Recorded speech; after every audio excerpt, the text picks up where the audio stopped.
Video game conglomerate Embracer Group has sold off Gearbox Entertainment after owning the company for just 3 years. And they have sold it off for a significant loss. At least that's what it looks like based on how much they paid for it back in 2021. Before we get to this, I'd like to ask you, please hit that subscribe button, hit that bell for notifications so you don't miss any of our future videos here at the Trent Report. Wrote this up over at thatparkplace.com, and Embracer Group is selling Gearbox less than a year after it shut down Saints Row developer Volition.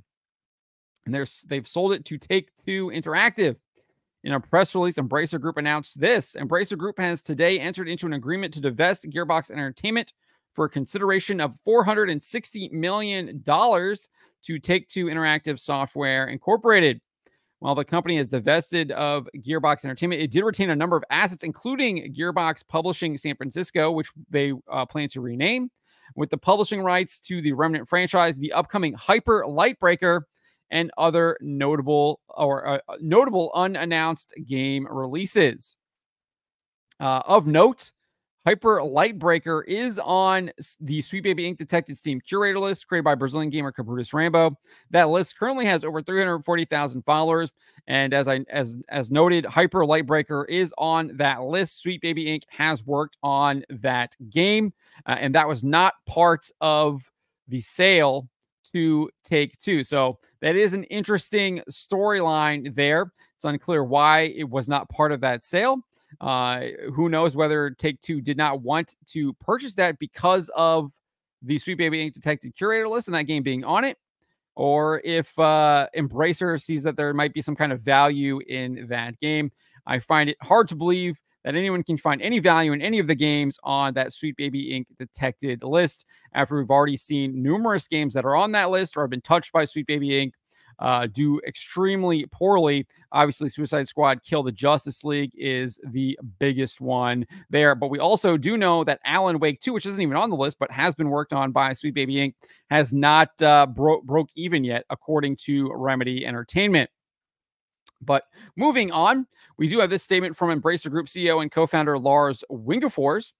He explained this. He says, today's announcement marks the result of the final structured divestment process and is an important step in transforming Embracer into the future with notably lower net debt and improved free cash flow. Through the transaction, we lower business risk and improve profitability as we transition to becoming a leaner and more focused company. He said, after evaluating several options for Gearbox, I am happy that we have reached a solution that is in the best interest of all stakeholders.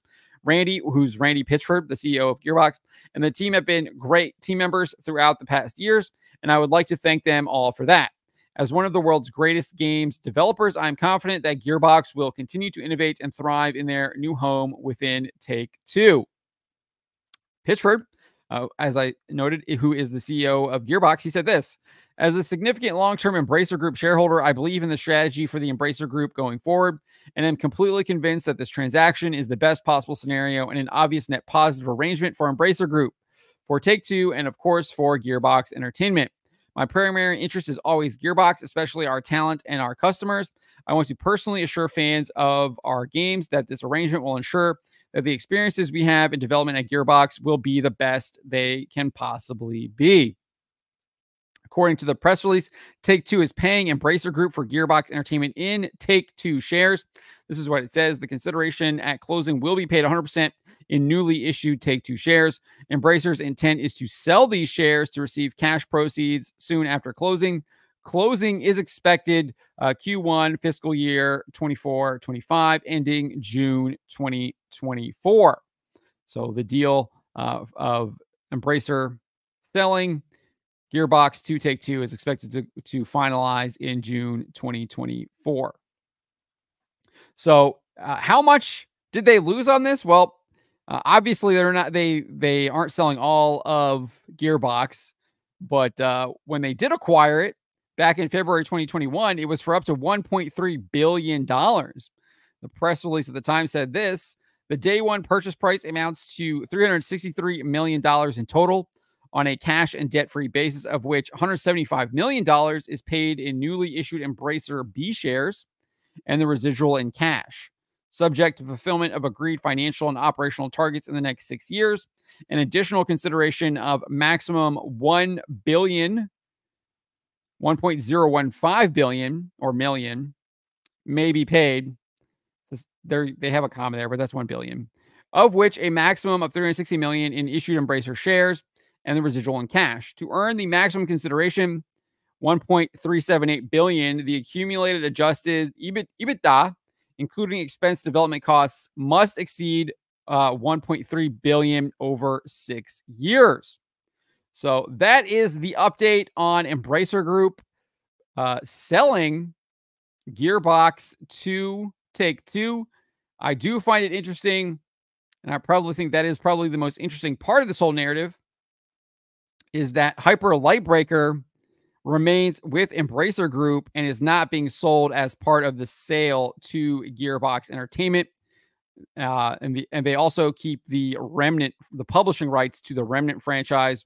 And those are the only two things that are named, aside from Gearbox Publishing San Francisco, which they plan to rename. So let me know what you guys make of this. What do you make of Embracer Group staying in control of Hyper Lightbreaker, it not being sold to Take-Two as part of Gearbox Entertainment? Let me know in the comments below. Remember to always be charitable, but to always speak the truth.